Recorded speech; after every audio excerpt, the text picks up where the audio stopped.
Welcome to the Leadership Lab, sponsored by Franklin Covey. Now here's the professor, Dr. Patrick Leddin. Hello and welcome to the Leadership Lab podcast, episode number 21. My name is Patrick Leddin and I serve as host in the Leadership Lab. This podcast is for leaders. Whether you're leading your career, a team, or an entire organization, you are a leader, and this podcast is for you. I begin every podcast talking about how I truly believe that we can learn leadership lessons from a wide range of sources, and it is with this in mind that I invite guests to join me in the Leadership Lab. I'm going to put my money where my mouth is today by turning the table a bit here at the university. Typically, the two students sitting across from me are in my classroom, but today I'm a bit in their classroom as we talk about what it takes to build a following in social media.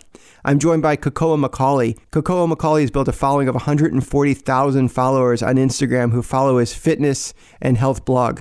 Additionally, Elliot Choy is joining me, and Elliot Choy has a YouTube channel that over the last 14 months has gone from 0 subscribers to almost 500,000 subscribers. In fact, by the time this thing airs, it probably will be 500,000 subscribers. And in both of their instances, whether it's Kekoa or Elliot, people are very engaged with their content.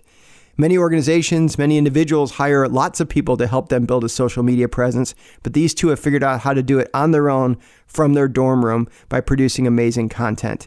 So grab something to write with, sit back, and enjoy the conversation as I meet up with Kekoa and Elliot in the Leadership Lab. Kekoa MacAuley, Elliot Choy, thanks so much for joining me, guys. It's really a pleasure to have you here today. Thanks for having us. Yeah, thank you so much. Oh, it's my pleasure. Let's talk a little bit about yourselves so people know who you are and a little bit about what you've been doing so far on social media. So Kekoa, if you don't mind, we'll start with you. If you give a little background, what year you are in school, what you're studying, and how you started to get into social media. For sure, yeah. Thank you for having me on. I really appreciate it, and I know Elliot does too. So I'm a junior right now at Vanderbilt University studying HOD with a minor in business.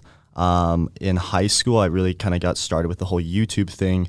I made gaming videos for about 2.5, 3 years. And that kind of started mainly because my parents didn't want me playing so many video games. So I was like, I'm going to prove them wrong. I'm going to show that there's some value with this. And I started the whole YouTube thing. So I made gaming tutorials for, I guess, 2.5 years, put out about 500 or so videos. Struggled to really kind of actually create a personal brand for myself. So I think that's the biggest learning thing I took away. It was more just based on search engine optimization and putting the right videos out there to get a lot of views. But I think one thing I regret from that is lacking to actually create that like personal connection with my brand. So that's what I've been working on more in the past year with Instagram now. So currently I run kind of a fitness, lifestyle, fashion page over on Instagram with around 135,000 followers or so. And I've been doing that for the past year, and that's kind of been my main thing during my sophomore and junior year of college. So it's been a cool process learning how to work with different brands, how to actually help other clients and students out there with the whole Instagram growth kind of content strategy and getting their page running. So it's been a fun time for sure. Two quick questions, because as you're going through there, I imagine people are thinking, first of all, HOD, if folks don't know that, the first question I can answer myself. It's actually Human and Organizational Development, which is a degree here at Vanderbilt. A lot of people take that degree and go into consulting or other spaces like that. It's similar to like a business major in many ways. The other one I can't answer. So when you were making those games, videos of playing games, what were you playing? What was your game of choice? Okay, the game of choice was Destiny. I played Call of Duty for probably 2 or 3 years in freshman and sophomore year of high school. But Destiny was a new game that came out, I believe, my maybe end of sophomore year, junior year. I'm not too sure on that, but it was a brand new game. There weren't a lot of content creators out there, so it was cool to kind of get in on that whole wave before a lot of other creators came in and started making videos. And it was just a cool process to see which video, like pretty much before I put the video out, I knew if it would do well or not, just based on the content or like the video was actually centered around. So that was super cool, just being able to like actually have those videos rank, have those videos do well, and kind of knowing even beforehand that they would do well. So, well, we're going to explore a lot of that as we go through the idea of how do you know, and don't answer it now, we'll talk about it a little bit later, but how do you know your content's going to do well? And you guys have really become students of that. And speaking of students, so Kekoa was in my advanced marketing class this past semester, and I know everybody's on Instagram, but occasionally you like see somebody's profile come up and it's like, holy cow, this guy really has a following going on here. I want to sit down at some point as soon as classes are out and talk about it and learn from you. So that's why you joined us today. I really appreciate you taking the time to do that. Elliot, why don't you go ahead and introduce yourself a little bit and tell what you've been working on? Yeah, so I'm actually studying the exact same thing as Kekoa, the HOD major as well as the business minor. But it's kind of funny. Kekoa and I switch spots or switch sides of the table, I guess, because in high school I used to do a lot of Instagram, which Kekoa does now, and now I do a lot of YouTube, which Kekoa did in high school. But basically, back in high school with Instagram, I would try to just grow accounts, and it was more just for fun. And then I realized the business potential of it more recently with my YouTube channel. I started about a year ago, a little over a year ago at this point. I've grown the channel to over 480,000 subscribers around at this point. And yeah, it's been a wild ride, but learning a lot about social media throughout the years and just how to cater content towards certain audiences. Well, hopefully the audience picked up on those numbers. So 480-some thousand, probably 500 plus by the time this thing airs, probably 140,000 plus by the time this thing airs on the Instagram side. I've been chugging along on LinkedIn for about 4+ years and just close to 100,000 followers. And people often ask me, like, how do I create 100,000 followers? And my answer has always been, well, you start writing a content every week and put it out for 4 years and it'll happen. But you guys have really figured out a lot more about what's going on underneath the hood, if you will, and how some of these systems run. So let's step back a little bit and just talk about social media in general.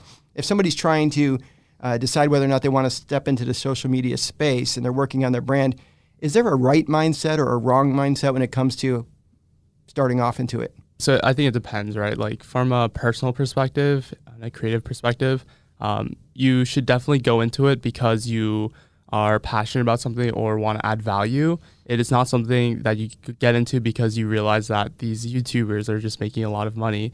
From a business perspective, I do think it's different. There's a lot of external strategy that goes into it. And so in my opinion, if any company is not on social media nowadays, excluding a few certain cases, B2B, a lot of B2B companies. But even then, I think social media can be extremely powerful.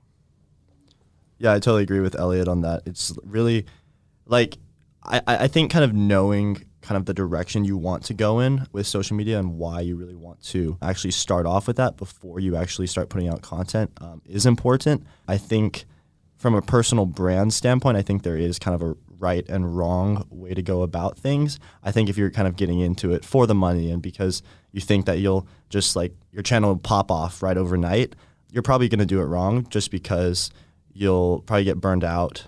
And I think that's the biggest thing. There's a lot more work that goes into it than people may think. And I walk into, so me and Elliot are suite mates, and I walk into the suite sometimes at 3 or 4 in the morning after hanging out with friends or doing work, and I see Elliot working for probably like 24 hours, 30 hours of just editing on one of his most viral videos about giving away iPhones. Yeah, it was I think 24 hours of editing. Yeah, and that doesn't include the filming or actually traveling or anything like that, or the money spent on iPhones. And there's so much to it. So I think on the surface it looks like it's pretty easy, but on the back end there's a lot of work that goes into it. So Elliot, let's dig into that a little bit. You mentioned, as Kekoa was talking through it, he mentioned that you have some videos that have gone very viral. Let me try that again. Sorry, guys. I got myself all flustered. I know who you are. So Elliot, let's talk a little about that, the idea of something going viral. What's the creative process that goes into developing a video? And also, like, how comfortable or strong do you feel like you know this one's going to do well? So that's a good question. I feel like normally with my regular content, I don't put like a ton of thought into it in terms of planning, but I do have separate videos that I make that are like, okay, I want this video to go viral, and that is the main goal of the video. And so if not most, if not all of the work is done up front, and it's in the research. So I'd say I'm not like a super creative person. So from a business perspective, it's just about taking what has already worked for other people, putting your own twist on it, and seeing where you can add value, and then putting it out there. So in terms of the recent video I filmed, it was giving Harvard students an iPhone 11 if they can answer this question. And the video is sitting at around 9 million views, and it's been up for like 2 weeks now. But basically, I knew that video would do really well. I didn't think it would do that well. But I did know that it would do pretty well just because of the fact that I had seen other similar videos that were popular as well. And then the little twist that I did was filming on a college campus and asking Harvard students some difficult questions. And that combination really just made it go viral. But I was, again, pretty confident that it would go viral, not to the scale, but it just mostly, it's in how you do the research. And it's based on looking at search volume, that type of thing. And yeah, I think I'm still blown away by it, but there is a good amount of prep that goes into it. So Elliot, just sticking with you for a second, on that particular video, and I've watched it, I encourage people to watch it, see how many of those questions they can answer. I knew the first one, so we'll go from there. But you said I knew it would do well. So I remember we were talking previously, and you said that there's some video content that you create is kind of hub related, some is hero related, and some is help related. Did I get those right? Yep. So what are those three areas, and how do you both explain them and determine which one's which, and when you're going to put one out as opposed to the other? Yeah, so there's this content model that is used a lot in traditional media, but it's been adapted for social media now. So you have three different types of videos. You have hero videos, you have hub videos, and you have help videos. So first of all, the hero videos, these are videos such as the Harvard giving away iPhone videos. There's a lot of time and effort and even money that's spent on these types of videos. You can't make them all the time, but these are videos that are made with the intention of reaching a lot of people, often virality. And you can't make these all the time, maybe a few times throughout the year, but these really help funnel a large audience to your other types of content. So the other two types of content are the hub videos and the help videos. Your hub videos are catered towards your loyal audience, the audience that you already have, and it's your regular scheduled content that your loyal audience sticks around for. And then your help content is catered towards the searchers, people who are searching for help on specific things. And that is another opportunity for you to funnel people to your hub content, which again, kind of cultivates the audience that you bring in. So those hero videos and those help videos really funnel people to your hub videos. And you should just put out as many hub videos as possible, as many help videos as possible. The hero videos take more time, effort, and money, but they're all kind of funnels to cultivate mass audiences. And obviously not everyone is going to stick around, but it is a content model that I've kind of stuck with, and it's been working pretty well for me. When you're going through the process of creating content like that, in marketing, we often talk about personas and thinking about specific people like in mind and characteristics about those people and how they live their life. Do you have people in your mind when you're creating those videos, you can kind of almost, in your mind's eye, see them watching the video? Yeah, absolutely. And it's especially for like help videos, those are catered towards very specific people. It's kind of harder for the hero videos because those are catered towards a mass audience. So you're just trying to make a piece of content that can relate to as many people as possible. But for example, with the help videos, it's catered towards a very specific audience, thinking about where or why they would be watching a video or why they would be watching a piece of content and what type of value they'd be willing or trying to extract from that video. Now, Kekoa, I know that you not only run your own Instagram, but you also consult and provide other people assistance in helping to build their own brand as well. So when you help them think through those type of things, do you also have them reflect on personas and kind of think about who specifically you're producing this for? I think that's very important to do, to kind of know kind of the audience that you're going for. It definitely depends on kind of the main goal of your Instagram page. So I'm currently still trying to figure out whether I want to have more of a personal brand thing or focus more on the business side of things. So it's just finding that the balance, I think, between the both of those, and then kind of understanding who will actually be looking for your content. So like say you're in fashion, I mean, some people are going to be there just for, I guess, your looks or like stuff like that, or they just want to get some like inspiration. But I think if you're able to position yourself in a way that also kind of works in the business aspects of things, where you provide maybe like personal coaching or things along those lines, if you're talking about that 10 or 20% of the time, while the rest is just focused on cultivating an aesthetic looking feed and great content to just provide value to your audience, I think that's kind of a good model. So like the 80-20 model, where 20% is where you're actually focused on making money from that. So I noticed you both work on two different platforms. There's a lot of different choices out there. And when organizations are trying to spend what money they have or limited resources, all these take care in feeding. When an organization or an individual is saying, okay, which platform should I really be active on? Do I go to Instagram? Do I go to YouTube? Do I go to Facebook? Do I go to LinkedIn? What exactly do I do? Where do I go? What kind of energy do I want to put into this? Kekoa, you use Instagram. Have you used other platforms, or what is it about Instagram that seems to work for you? So I think because my content is more centered around like pictures and just kind of that, like kind of more my personal life, I guess, I think Instagram is kind of a good avenue because I'm trying to connect with other individuals. From your perspective, where you're working with business leaders and you're trying to more do business-to-business connections, LinkedIn's definitely a better kind of place for that. And then with Elliot's, he's really focused on the storytelling, I feel like. And with Instagram, that's a little hard to do.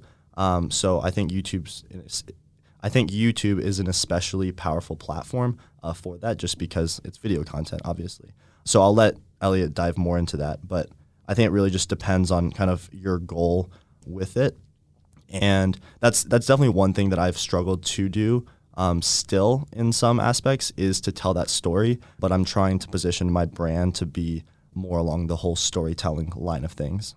It definitely depends on what type of business you run. For example, if you're running a business that is catered towards mass consumers, then obviously your goal there is trying to maximize the amount of impressions, the amount of views, amount of clicks. So you would go turn towards platforms like Instagram or YouTube.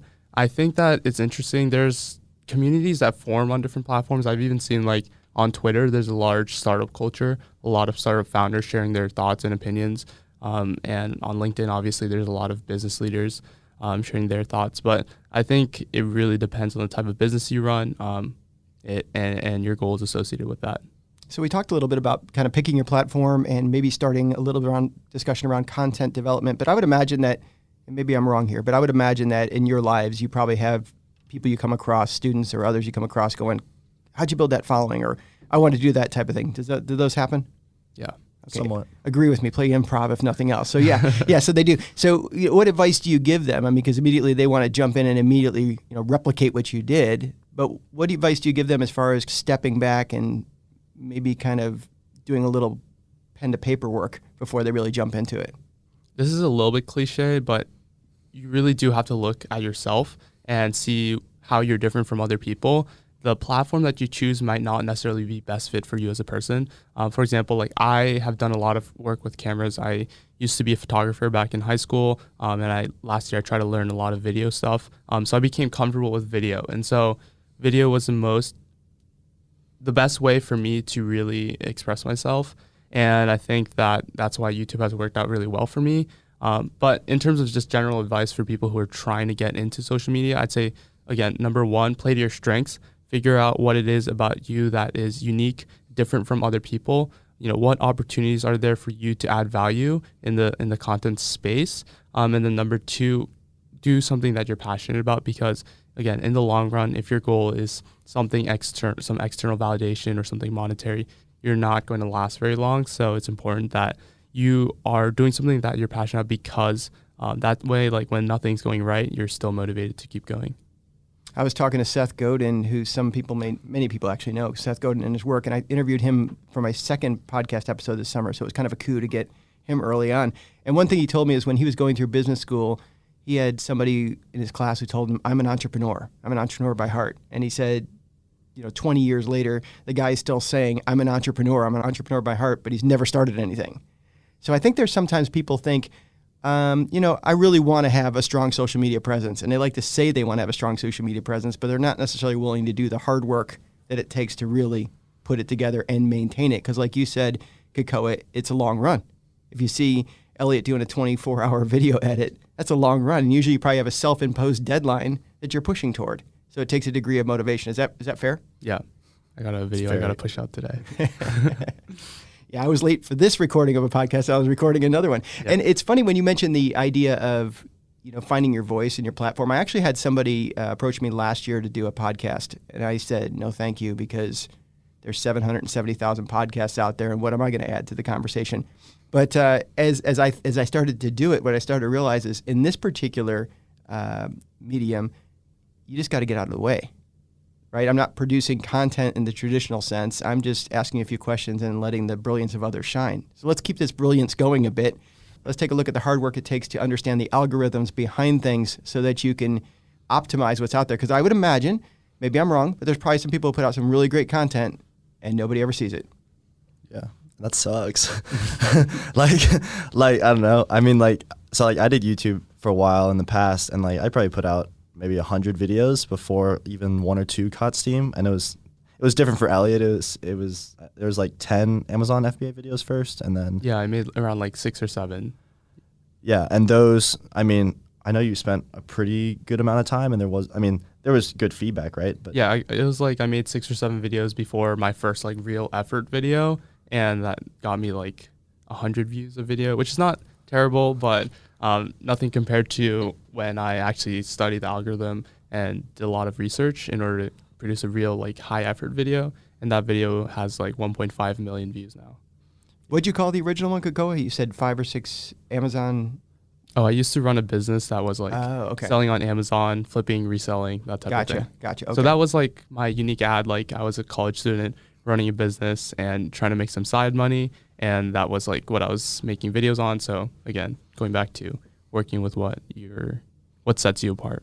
Got it. So let's talk a little bit about understanding. You were mentioning, Kekoa, that you did YouTube originally early on. You were putting out videos, and it took a little while before you started to gain some traction. So what were some things that you learned about how that process works? I think, so I'll let Elliot touch more on the YouTube algorithm later on because it's changed a lot since when I was actually doing it. And I think, I'm not sure if it's necessarily easier, but once you, with YouTube and I mean, sort of with Instagram sometimes, but YouTube especially, there's definitely a snowball effect. So I think once you have a few videos that start doing well in a certain niche, YouTube tends to prioritize your content more. And starts pushing it out because they see that there's positive feedback on that. I believe that's still the case, but I'll let Elliot touch on that more. But starting out, I think the biggest thing that I found was helpful was capitalizing on trends and other kind of things that were doing well. So in Destiny, for example, pretty much every Tuesday and Friday at 4 a.m., there was new content that was released. And I mean, there's probably 5-10 million players all kind of getting on at that time, looking to do these new things. So by playing the game over the first 2 or 3 months, I figured that out, and I was like, I'm going to make content at every Tuesday, Friday, 4 a.m. I'm going to wake up before school and put videos out on content that I know people will be searching for, because I didn't really have much of an audience at that time. So I was like, I can capitalize on those people that I know are going to be searching for this content, and make videos that I know that there won't be a lot of other competition for, and then that can help kind of raise awareness about the channel and then further boost views and subscriber counts and just generate more of a complete brand, I guess. Yeah, and I've seen the same thing happen on LinkedIn over the years as I've watched it. It's had its ebbs and flows where at different times, like right now, you're predominantly going to get featured if you write something that's very much in the news, because they want to become more of a news feed, even though they're providing careers advice or direction and a lot of recruitment tools going through their learning platform, but also this news component, especially since Microsoft bought them. Before that, you could be a little bit more generic in talking about leadership in general. Now you better tie it to something going on in the news. In the past, too, there were certain times I would put things on at 10 p.m. at night because I would know it would hit actually overseas. And I had a following starting in a couple places like India for whatever reason. So I could pick up some numbers there before anybody else woke up in the U.S., and it would go from there.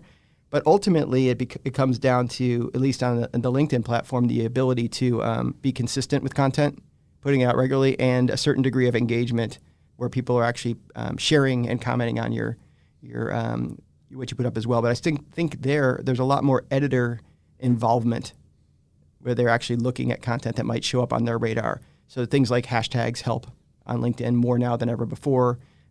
Putting out something and sending it at LinkedIn editors, for example, sometimes gets it on their radar. So what about over in YouTube world? Kekoa mentioned that you've picked up a lot about the algorithms associated with YouTube, and you've been following them more recently. So what's going on in that world, and what are you learning about how things go viral? Yeah, so I can talk probably for hours about YouTube algorithm stuff and algorithm hacking. I will say though, just to put it out there, that like algorithm hacking will help your content grow, but at the end of the day, the actual substance of your content is much more important than those little things that might increase your odds of a piece of content getting a lot more views. But real quick, I do want to like provide something tangible rather than that. So in terms of YouTube algorithm nowadays, a lot of what's important is click-through rate, thumbnails, extremely important, and then also watch time and retention. So if someone clicks on a video, how long are they watching? Because YouTube's goal as a platform is really to keep people on the platform. So they're going to push out content that helps the viewers stay on their platform. So I've found that if thinking about it from the business perspective, the platform's perspective is actually pretty useful. Think about what the business's goals are and what type of algorithm priorities they'd be making in order to push out that goal. I'll also say with algorithms, the most important thing is just data. So getting as much information as possible from the back end. I have these groups with other creators where we just share all the data that we get, because that helps us understand the algorithm better. Because people think that someone at YouTube is like tweaking the algorithm physically. It's not like that. It's just constantly learning and trying to improve itself based on certain goals. And it's not like someone is saying, okay, these videos are good, I'm just going to push them out into the algorithm. It's not like that. So really just looking at data and trying to understand it, and then catering your content to fit the algorithm is what I'd recommend. So what have you put out one time you thought was going to kill it and didn't? I will say, out of all the videos that I thought were going to go viral, have gone viral, and I'm happy with that 100% success rate as of right now. But I also don't say it often. So with a few videos that I knew were going to go viral, all of them have. And viral is also very relative. Sure. Like viral is literally just means significantly more views than normal. In my opinion, that's my definition of viral. So that's a little bit. And that gets recalibrated over time. Exactly. Right. I mean, yeah. if I have a post on LinkedIn and 200 people look at it, 4 years ago I'd be like viral. high-fiving it in the hallway. Yeah. You know, now if I don't get thousands, if not tens of thousands, I'm crying. Yeah. Right? And it's like they just don't get it. They just don't know how brilliant this idea is. So what about on the Instagram side, Kekoa? Yeah, so Instagram changed a lot, I think. I mean, in the past, 1.5 years. So before, it used to be based on, what time you posted. So pretty much if I posted at 5 p.m., that's probably when the majority of the U.S. people, in at least Central Time, would be going on the platform, and they'd see all the posts that were posted right at 5 p.m. But now it's based more on early engagement, which I have a lot of mixed feelings about, just because I know that there's a lot of companies out there that sell all these fake likes, and there's these things called click farms in countries like India and Bangladesh and all these places, where pretty much they have 100 workers all in these rooms with 10, 20, 30 phones each, and they're all just hired to go like photos. That's what they do. They're terrible working environments. I'm not really sure how I feel about the whole thing, but companies and personal brands and all these people, they pay these brokers to connect them with these click farmers, and then these click farmers go send thousands, 2,000s of likes to people's posts right when they go live in order to boost those posts in the algorithm's eyes. So I'm not really sure how I feel about it in that whole regard. But I think it does kind of curate better content. So you can post, say you have a really viral post that's very eye-catching, very, very bright in the feed. If there's a lot of comments, a lot of likes on that photo very early on, then Instagram's algorithm is going to push it out to more and more people. So I think more of the algorithms these days with social media platforms are more based on retention time and just how well the initial 10% of your audience interacts with that content, and then it pushes it out to more people. How frequently do people put things out on Instagram these days? I try to post every day, but it's more probably 4 or 5 times a week right now, just because I haven't had a lot of time to get new content. But it is interesting though, because if you have pieces of content that go viral, quote unquote, that have, I guess, 50, 75% more engagement than normal, if you repost that content, most likely it's going to go viral again. So it is interesting because you kind of know, you kind of start to know what sort of content your audience is going to interact well with. And I feel like a lot of it comes down to the lighting of the content. Like I found that colors with like really bright kind of red or blue or white tend to perform better. And it's all these just very subjective things that you kind of pick up over time. Yeah, I was just going to say it totally depends on the platform, because like Instagram doesn't have watch time to base their algorithm off of. And so it makes sense that they would base it off of early engagement. Something like YouTube, it's video. It's a completely different type of content. And so they have information like your watch time or your retention. And yeah, it just totally depends on the platform. And again, at the end of the day, the algorithm stuff, yes, it helps and it has helped a lot. But kind of like what Kekoa was saying, like the content itself is what is most important. And if you have good content, then at the end of the day, you will get views. Maybe not for Instagram because it's early engagement based. So if you don't have a existing audience, then it's harder. But like for YouTube, for example, I'm very passionate about the idea that like if you have a good piece of content, then over time the algorithm will pick it up. And even though it'll take longer, that it'll still succeed because it's a good piece of content. Yeah, that's what I find on LinkedIn as well. You have to have a decent image because that's what people can see, that thumbnail of the image. You want to have a decent image, clean, usually just very easy for older eyes predominantly to be able to flip through and see, okay, that's what that image is. And then they'll click on it. But at that point, you better provide them some decent content. And, the listicles and stuff like that work to a certain extent. But at some point, you got to kind of give people something of interest. And so I think content truly does matter. And I spend most of my time kind of jotting in my notebook things that I think, oh, this might be the nugget of something that I can build on from there. And it doesn't have to be, at least on LinkedIn, it doesn't have to be a 3,000 word piece. About a 400 word piece that has a good takeaway from it can be great. On the timing side, release-wise, it's interesting. If I go online and look and say, when should you put something out on LinkedIn, it usually says between 8 and 5, Tuesday through Thursday type of thing. I think what they're thinking about there, and there certainly could be lots of data to support it, but they're probably thinking about there is that's when people are available at work. Mondays might be really busy. Friday, we're looking toward the weekend. Tuesday, Wednesday, Thursday, then we really look. But what I find for me, at least, Saturday mornings are great because there's a lot of overachievers in life who are getting up on Saturday morning and they'll spend a few minutes looking through something that might help them career-wise a bit. So Saturday morning, even Sunday morning, sometimes will actually pick up pretty well as well. But it's always kind of playing with it. But you're right. At the end of the day, Elliot, if I don't have decent content, people aren't going to come. And I think it's good to define what is decent content, what is good content. It could be different for different platforms. I think for me personally, it just means value. And it doesn't necessarily mean like informational value. Value comes in a lot of different forms. Like entertainment is another form of value. And I think that's what a lot of people get wrong. You don't just have to be like giving out information or anything. There's value comes in many different forms, but in some way, content should be adding value, and that's what makes a good piece of content. Do you have any concerns about platforms changing going forward? I know you said there's not necessarily one sinister person there just kind of messing with the algorithm constantly, but they do make changes. Sure. Whether it's the likes going away on certain platforms, I know that's been a discussion going on, or what I've seen in LinkedIn as far as how they attracted influencers early on, because quite frankly, as a business, they needed content. So they were taking people. Now they've got plenty of content. They have lots of eyeballs. So they're being more selective in what goes, I don't want to say viral necessarily, but what's seen by more people. So any concerns about platforms changing? And do you see it as hey, it's a downside to platform changes and it blows up what I'm already doing? Or is there actually an opportunity when it changes? I think I can speak to that. I think I'm a little bit concerned because algorithm changes also create content changes. And what I mean by that is, for example, like on YouTube.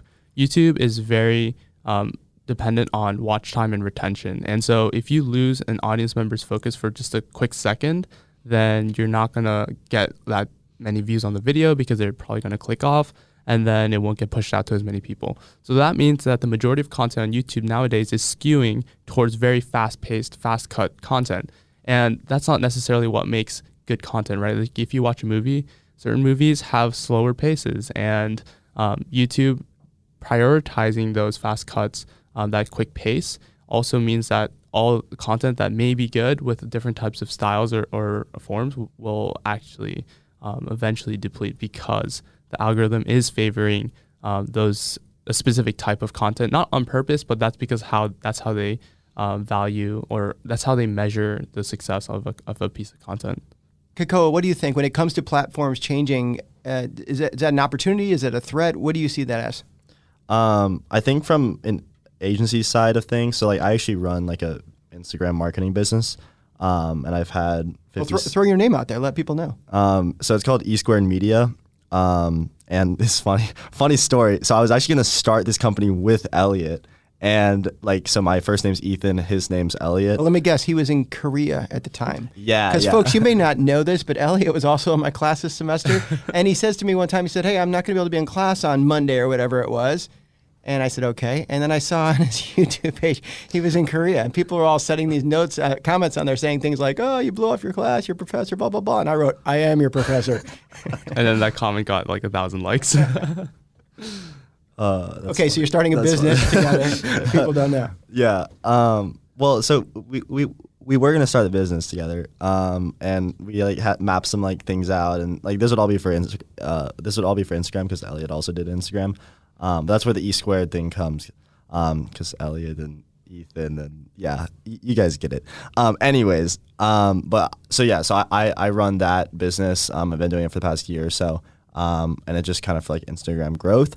So I think when algorithms change, from the business side of things, there's a lot of opportunities there.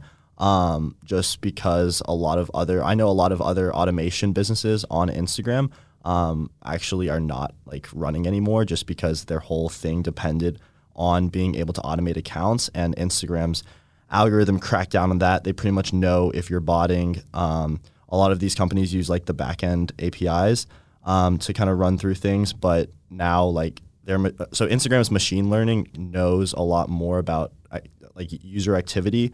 So if a bunch of likes are being sent to a post, or if an account's liking like post for like 24 hours out of the day, like they're going to know you're a bot, and that's why a lot of these companies went out of business. So with the changes in the algorithm, I think that presents a lot of new opportunities from the business side of things, but for creators it is more harmful, I'd say, especially in this past 3 or 4 months. I know so many creators now who are actually using all these fake likes and things along those lines. It's really interesting because like I was scrolling through some people's posts the other day, and they have all these accounts with like real names and like real people's faces on there. And if you go to their page, 0 followers, 0 posts, 0 likes, and there's like thousands of these people. And these likes are all sent to these creators' posts within the first like 15 minutes. I'm not sure how helpful it is. It's honestly just quite fascinating to me that people are doing this now. And I mean, that is a great business aspect of things. And I know whoever's running those services is making a killing, because I've seen so many creators with like 200, 300,000 followers using this.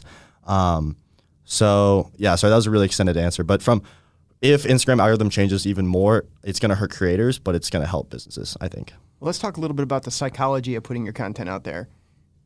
I know for me, at least, when I put out an article out there and you hope it does well, you put time into it and you kind of structure it and think through it. And then it doesn't do well, or it does do well. Or I find myself looking probably more than an adult human being should be to see if people are actually reading or commenting on it. There's a bit of an unhealthy point to it. What do you guys feel when it comes to how people react to it, how you handle what people say or don't say? Or I know people say I don't look, but we all kind of look to a certain extent. So how does that play out in your mind? Content is tough because it is actually kind of personal. You know, there's a lot of your personal effort that goes into creating a piece of content. But personally, just forget about it. If it does well, great. Learn from what you did well. If it doesn't do well, great. Learn from what you didn't do well, and then move on and don't forget about it and keep creating a piece of content. Because for a lot of people who maybe haven't built an audience yet, it only takes one piece of content for it to change your life completely. Like my one video that ended up doing really well, it changed my life. And before that, I had videos that didn't do well, but that one video alone created the momentum for me to build an audience. And yeah, it really doesn't matter if a video doesn't do well, or if piece of content doesn't do well, or even if it does do well, like just learn from it, look at the data, understand it, and then move on. Well, it's interesting though, but on the LinkedIn side of things, the comments aren't particularly scathing. I mean, nobody's going to write a lot of scathing comments because it's their professional persona out there, and do you want to call me this, that, or the other? But you guys can get some pretty. I would imagine. I haven't taken the time to look, but I bet you if I look, there's some people who write some things that aren't particularly flattering. I actually haven't had that issue that much. I don't know if Kekoa has. He's golden over there. Look at that. No, I think I've been- 100% success rate with all the viral videos, no scathing I comments. practiced with 5 videos. Next thing I know, 1.5 million. yeah, it's whatever. No, it's yeah, I think I've been fortunate in that like I haven't received those types of comments, but obviously, yeah, if you do receive those types of comments, it can be really frustrating. And honestly, it doesn't matter. Like there will always be people who disregard things that you put out there, but you have to set that aside because at the end of the day, the potential gain from putting out content and trying to grow an audience is just so much greater than the downside of someone leaving like a hate comment on a piece of content. So What do you think on the Instagram side? I mean, a lot of times it's a picture of you. Yeah. I try to keep Instagram and like my own life like separate. So last year I actually had some problems just like with friendships and stuff, just kind of being skewed and messed around with because of the whole Instagram thing. I think I got too engrossed into all of it. So I think kind of learning to separate yourself and not define yourself based on this online presence, I think is huge. And there's definitely going to be scathing.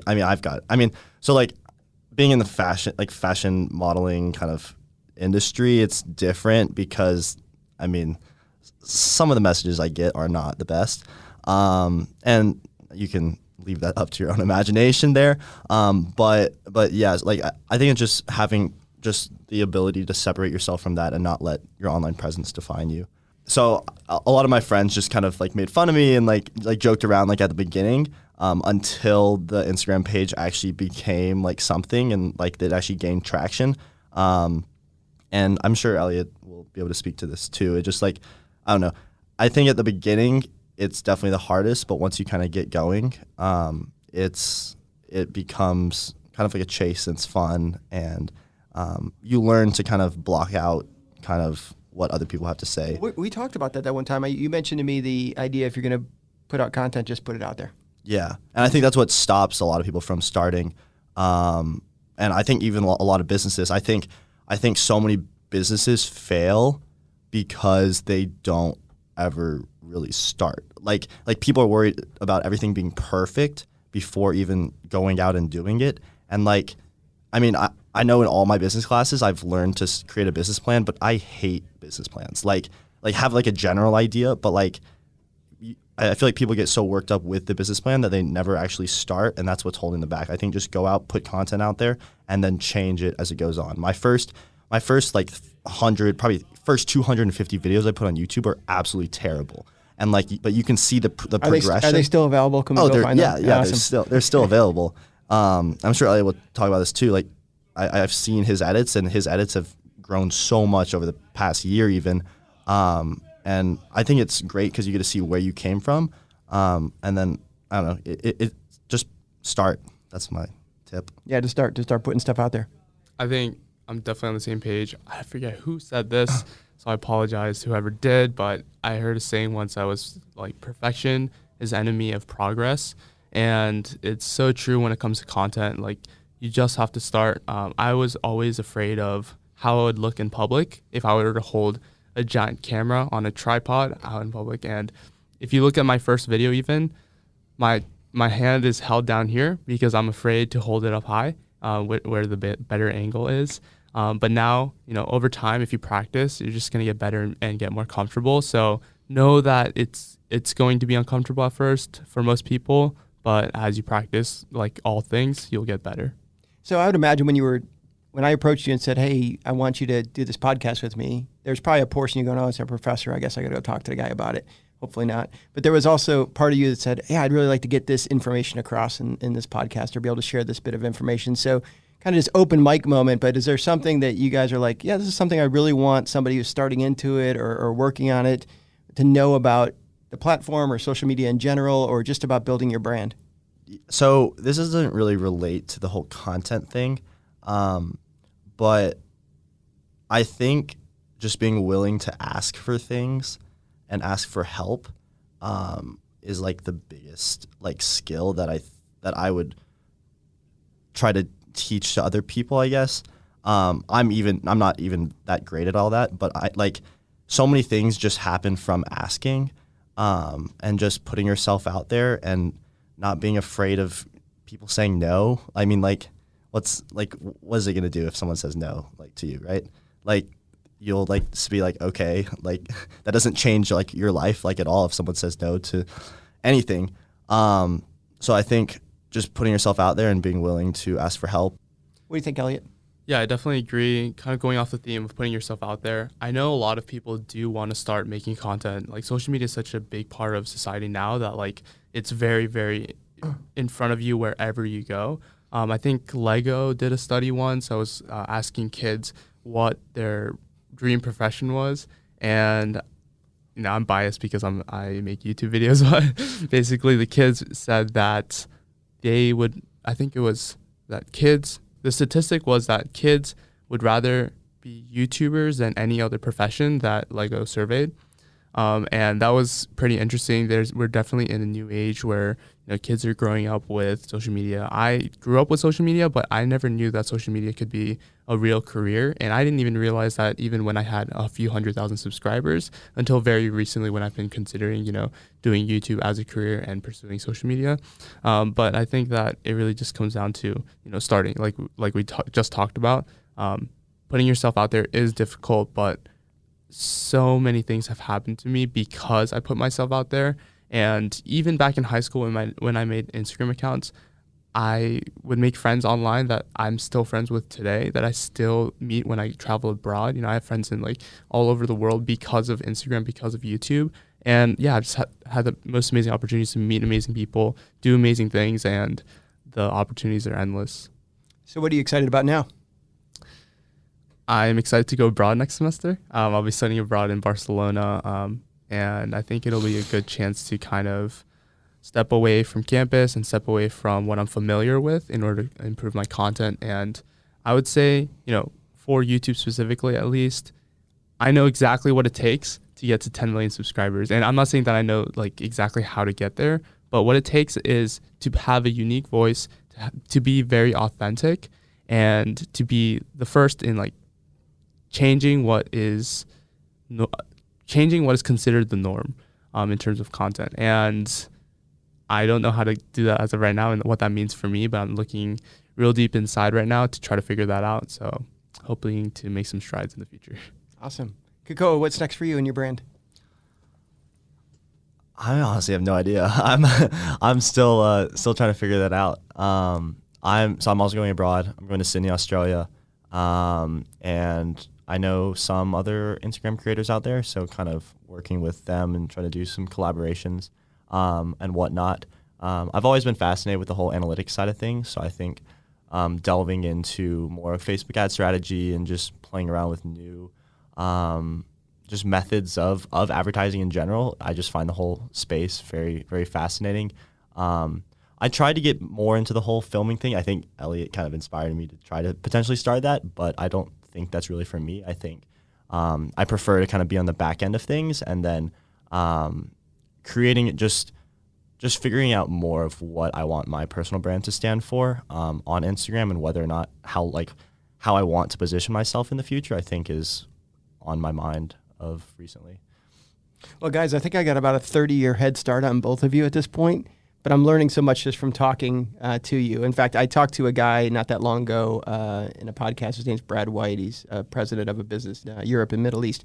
And I asked him, how do you stay relevant? And one thing he said is he talks to his daughters and asks them for things because they often inform him on things. And not just show me how this device works or show me how this app works, but tell me how people are thinking now and what's of interest and not of interest to things. So I appreciate you coming in today and chatting with me in the lab about what you've done to build a really strong following on social media. And I encourage people to follow you and to learn from you, because you guys are willing to give and share, and you're doing it for the right reasons. And that's a really cool thing. So thanks so much for joining me today. Thank you so much for having us. Thank you so much. All right, awesome. Well, folks, that's all we have for today. My thanks to Elliot and Kekoa. I'll provide details in the notes about how you can connect with them to learn more about what they're doing on social media and begin to follow them yourselves. If you haven't done so already, please go ahead and give us 5 stars on whatever platform you're listening through. Those marks really do matter, and any comments you provide, we do read those and we do put them to use in every episode we produce. My name is Dr. Patrick Leddin. Thanks for joining me today in the Leadership Lab. Now go make it a great day.